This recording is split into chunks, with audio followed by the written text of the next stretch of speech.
Good morning, everyone.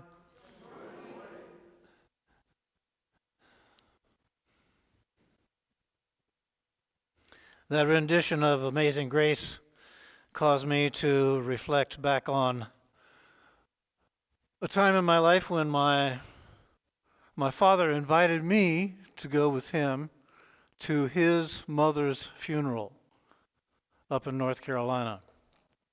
And it was at a primitive Baptist church. I don't know if any of you are familiar with that, but that is a real live religion. But one of the things that they do is they sing a cappella. They sang 60 verses, if one, of Amazing Grace at that funeral. I had never realized there were that many verses, and everyone knew them. And they sang in harmony. And it was truly special. So may today go special for you in that it stirs you on some level to either awaken, remember, become inspired, dedicated, connected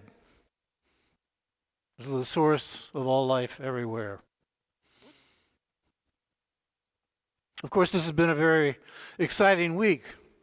The fires up in Napa, the Napa Valley, they seemingly were threatening to Evergreen Ranch.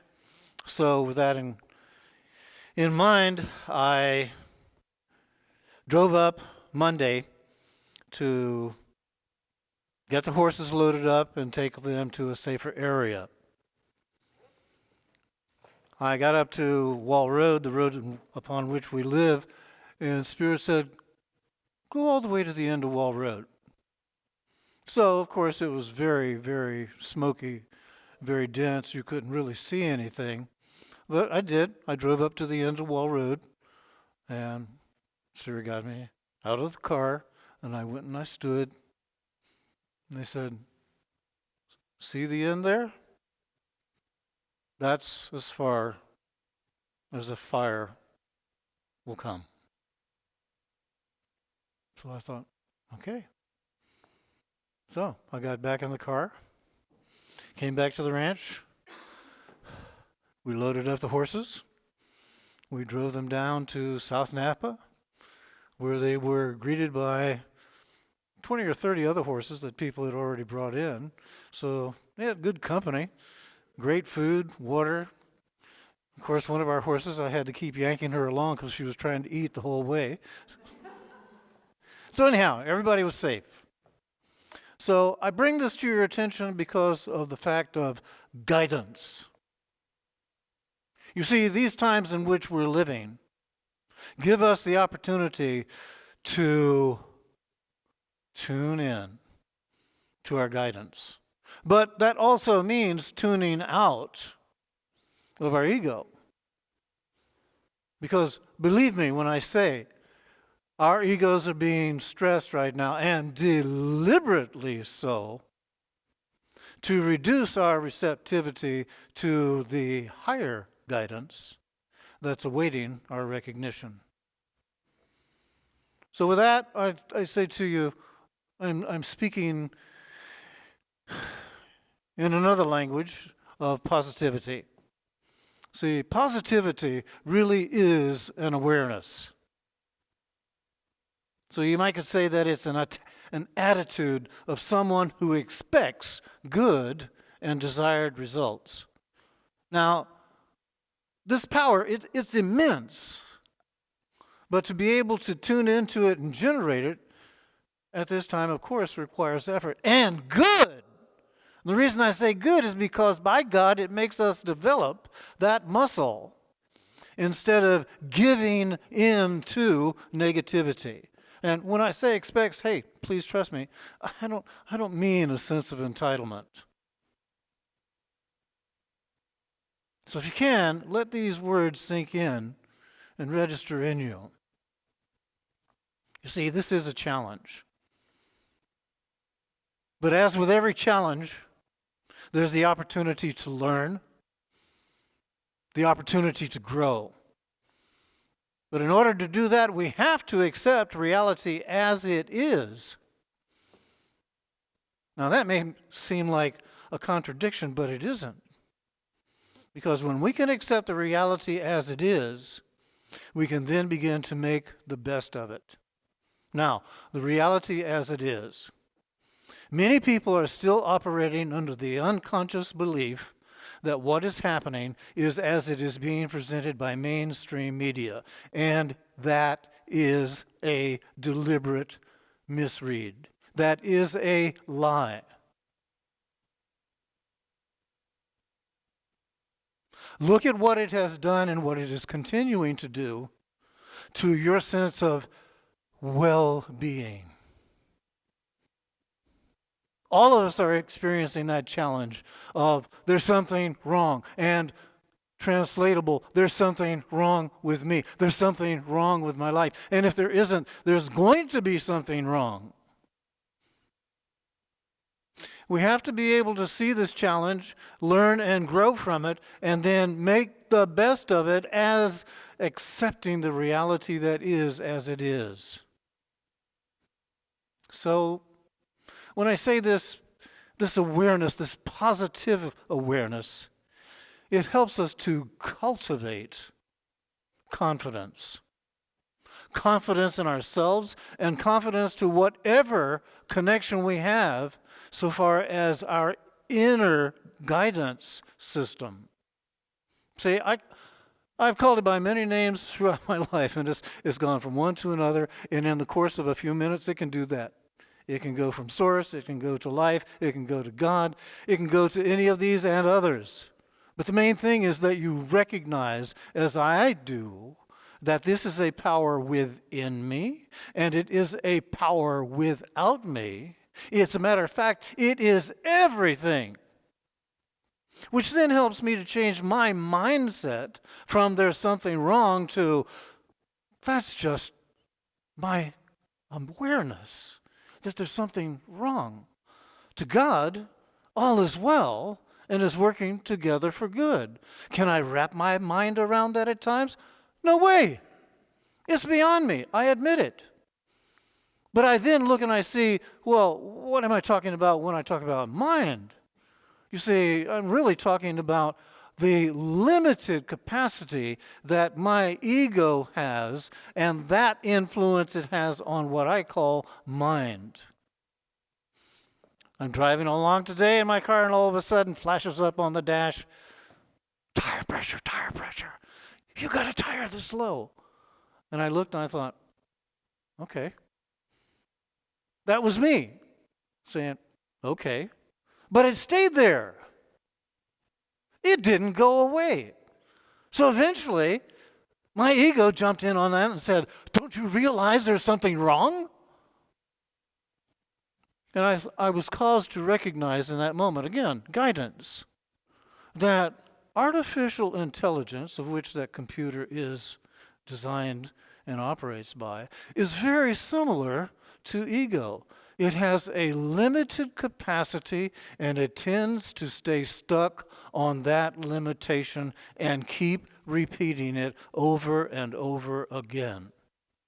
Now, I know what to do if I want to get that to erase from my dash. I go and put some air in my tire. Okay? I know what to do if I want to change my ego's dominance in me. I recognize it, I let it go, and I replace it with something higher, something better. And this, it just became a very easy and comprehensible recognition as to the limitation of ego. If you listen to ego and you believe what ego is saying, you are staying stuck and you are unconsciously deliberately staying stuck. So, let's see about changing that. We have these realizations, we have these recognitions of what's going on that isn't as being said, and then we also have a growing sensitivity and reception to a higher awareness. That higher awareness can be promoted. As a matter of fact, it can be supported.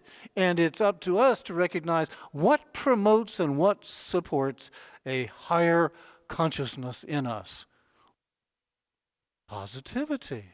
First thing right there. And talking about first things, how do you begin your day? Tuning into the news? Turning on your computer?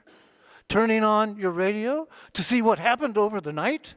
Or what's going to happen today? Or the warnings of what's going to happen today? Or are you going to look and say, all right, this is my choice.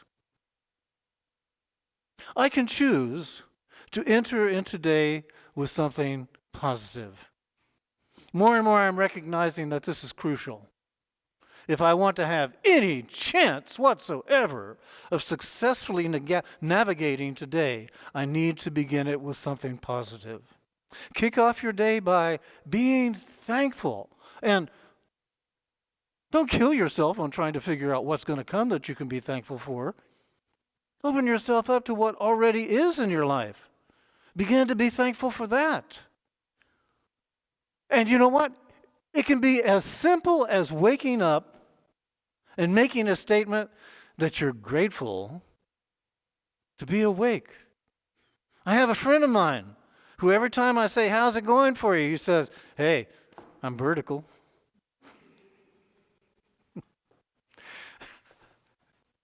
That's a positive. You know, we look by the obvious things and we say, well, I need to take that for granted. No, you need to recognize it and accentuate it. Because then you can you can expand your positivity, your gratitude to, my God, I've got a family, I've got home, I've got health, I've got my life, I've got opportunities. So another way to do it is go for a walk. Have an interaction with the most positive entity in the universe, and that's nature. Nature is so wonderful.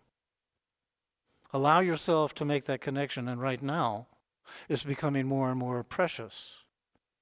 I happened to take a look, of course, with the fire maps of what's happening, being set on fire here, being set on fire there, and I you know how you can use that little mousy thing?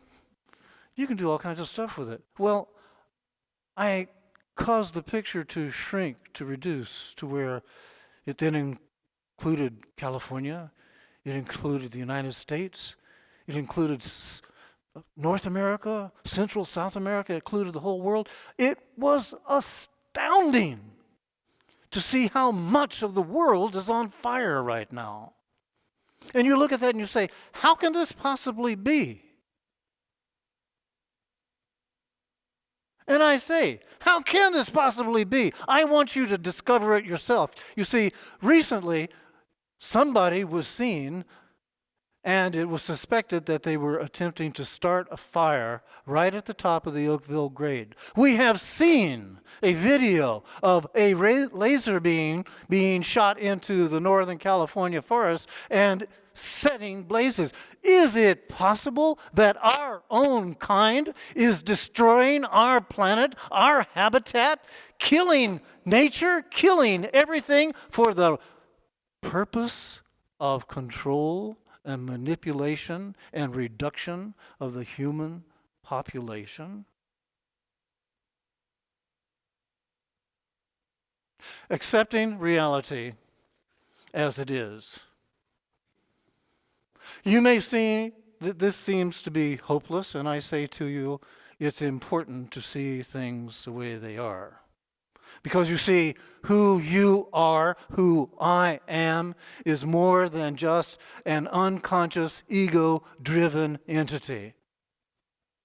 We are beings who are being challenged, and in the challenge, being given the opportunity to awaken to our divinity and to connect through our divinity to the power of the universe that is stimulating us right now to do just that and wake up, start assuming our position in life and live it. What am I talking about here? Positively. Instead of giving up, sure, you can give up, but hell, you'll be back. Instead of giving up, see this as a golden opportunity for you to become the being that you are truly awaiting to recognize as self. If you will do this, you'll find that most of the stuff that you're hearing in your mind, so far as negative thoughts, really is, most of it is fictitious. It has no connection to facts or reality. But you see, when it comes upon you, when it enters your mind, you need to stop. Instead of just letting it be a runaway train that takes you away, stop. Stop what you're doing. Slow down the momentum. And then evaluate what you're experiencing to see if it is indeed factual. Or if you're letting this trigger you to come to what-if possibilities that are so dense and distorted in their origins. So you see, all of this is also directing to being present. Present. Present. Here now. Not later on, but here now. Because you see, when you're present, you're affording yourself the opportunity to be focused and less likely to be distracted by the what-ifs. This cultivation of an attitude of gratitude that I was encouraging you just a few moments ago, it helps you to maintain a desired positivity in your life. Worst case scenario, you're in a bad situation, find humor in it. You can always look at it and say, this will make for one hell of a story later on. Will I ever be able to wow him and zow him with this one? Instead of seeing it as all bad and there's no good in it, allow all of you to come into the picture so that together you can transform this negative into a positive. So that when you see you make mistakes and it's so you're just one mistake happening right after another, you look at it and you say, okay, so I'm so bad at this, can become, well, with a little more practice, I'll get better. Instead of every time with that hammer, I either hit a finger or a thumb or miss the nail, I become more hand-eye coordinated. It's possible. It can. So you learn to focus on the present, this exact moment, and you open yourself up to seeing, I can do this because of who I am. Not who I necessarily believe I am, but who I truly am, who is awaiting my discovery. So I go back to the guidance, which was the first part of my lecture.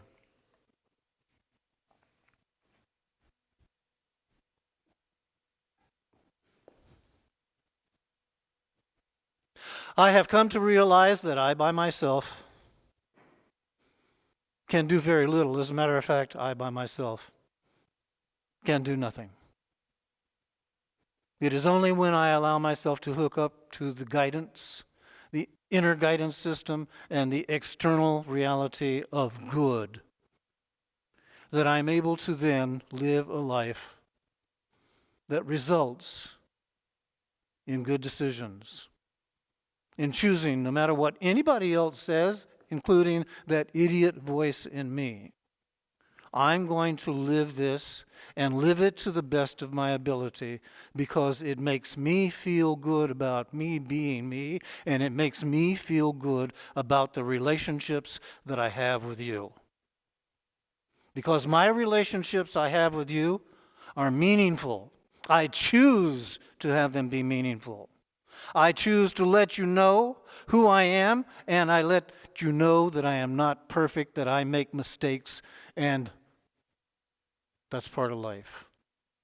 So together in this, we can be a living, awakening community who chooses to live love who chooses to live in integrity, who chooses to be honest even when it hurts, because that kind of hurt leads to healing. So I want to thank you very much for your attention, your participation, and our wonderful ongoing relationship. Thank you.